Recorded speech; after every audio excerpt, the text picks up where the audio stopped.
22 de novembro de 1963, Dallas, Texas, 12 horas e 30 minutos da tarde. O carro presidencial dobra a esquina da Elm Street. A multidão agita bandeiras sob o sol de novembro.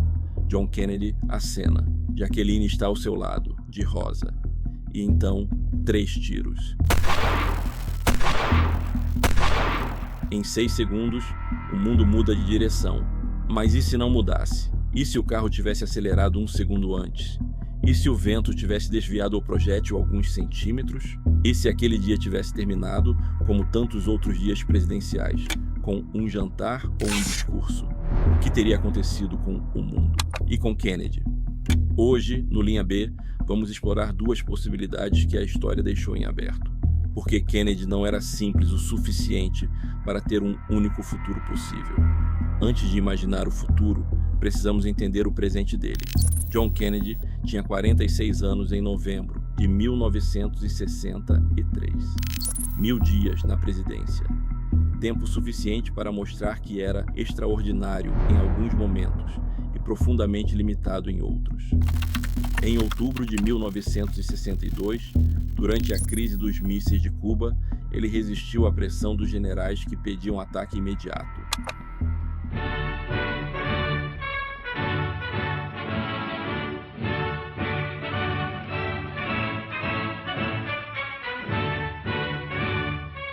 On October 22nd, 1962, President John F. Kennedy broadcast a special message to the nation from his office in the White House. Here is President Kennedy as he delivered that message, bearing on recent events in Cuba. Surveillance of the Soviet military buildup on the island of Cuba.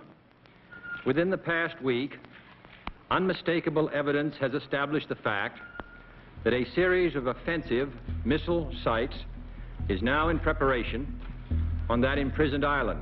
Escolheu o bloqueio naval, escolheu a diplomacia, muito provavelmente evitou uma guerra nuclear. Esse Kennedy era um líder de sangue frio e visão longa. Mas havia o Kennedy que hesitou diante do movimento pelos direitos civis por medo de perder apoio político no sul conservador, e que aprovou a fracassada invasão da Baía dos Porcos, que herdou o atoleiro do Vietnã e ainda não havia tomado uma decisão definitiva sobre ele. Era um homem de contradições reais. E é exatamente por isso que o que viria depois dele importava tanto. E ele morreu antes de ter de escolher. Vamos começar pela perspectiva mais esperançosa. O Kennedy que poderia ter sido. Os documentos desclassificados da CIA apontam para uma direção clara. Kennedy estava inclinado a evitar uma escalada no Vietnã. Em outubro de 1963, semanas antes de Dallas, ele assinou o memorando NSAM 263, autorizando a retirada de 1000 soldados americanos até o final do ano. Lyndon Johnson, o sucessor que assumiu seu posto depois de sua morte, foi na direção oposta. Escalou a guerra até colocar 500.000 soldados americanos na selva. Na linha B, Kennedy sobrevive. E talvez, os 58.000 nomes gravados no Memorial Negro de Washington nunca precisem ser gravados. E tem mais. Kennedy estava negociando discretamente uma missão lunar conjunta com a União Soviética. Uma bandeira americana e uma soviética, lado a lado, na superfície da Lua. Se essa negociação avançasse, a corrida espacial deixa de ser uma batalha ideológica e se torna a primeira colaboração real entre as 2 superpotências. Um mundo onde a Guerra Fria começaria a derreter um pouco mais cedo, onde o espaço se torna um projeto mais humano antes de ser um campo de batalha. Esse Kennedy, o que evita o Vietnã, o que constrói pontes com Moscou, esse Kennedy poderia ter sido um dos grandes presidentes americanos do século XX. Na linha B, foi. Mas a história raramente entrega heróis sem custo. E Kennedy viu teria de pagar contas que Kennedy morto nunca precisou pagar. A primeira conta, os direitos civis. Foi Lyndon Johnson, usando a comoção do assassinato como combustível político, quem aprovou a Lei dos Direitos Civis de 1964 e a Lei do Direito ao Voto de 1965. Kennedy apoiava os direitos civis em palavras. Em ações, era cauteloso. preocupado com os votos do Sul.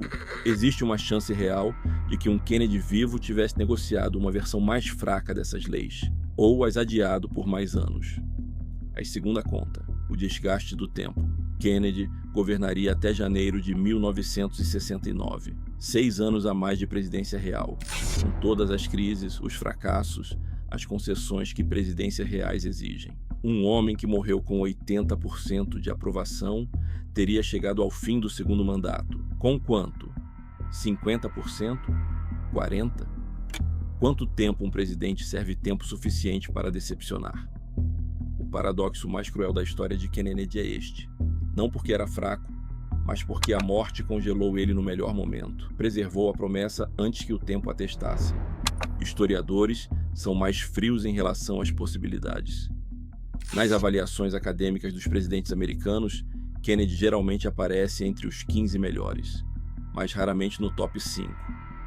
É visto como um presidente importante, carismático, com momentos de grandeza real, especialmente na crise dos mísseis, mas também como um homem de mandato incompleto, com promessas por cumprir e contradições por resolver. O que o distingue de todos os outros é simples. Nenhum outro presidente americano foi tirado da história no meio de uma frase. E quando alguém é tirado no meio de uma frase, o mundo inteiro fica imaginando como ela terminaria. Talvez em grandeza, talvez em contradição, talvez nos dois ao mesmo tempo, como costuma ser com os grandes. O que sabemos com certeza é o que aconteceu na linha A. Um presidente jovem morreu numa sexta-feira ensolarada em Dallas. Seu sucessor escalou uma guerra. Sua promessa ficou suspensa no ar, para sempre incompleta. E o mundo inteiro passou 60 anos imaginando como ele teria terminado a frase. Na linha B, ele termina.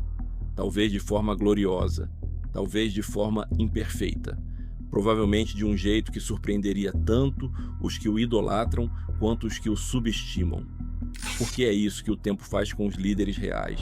Os testa, os complica, os humaniza. Kennedy nunca passou por esse teste, e talvez seja exatamente isso que o mantém tão vivo na imaginação de todos nós. Essa foi a linha B de hoje.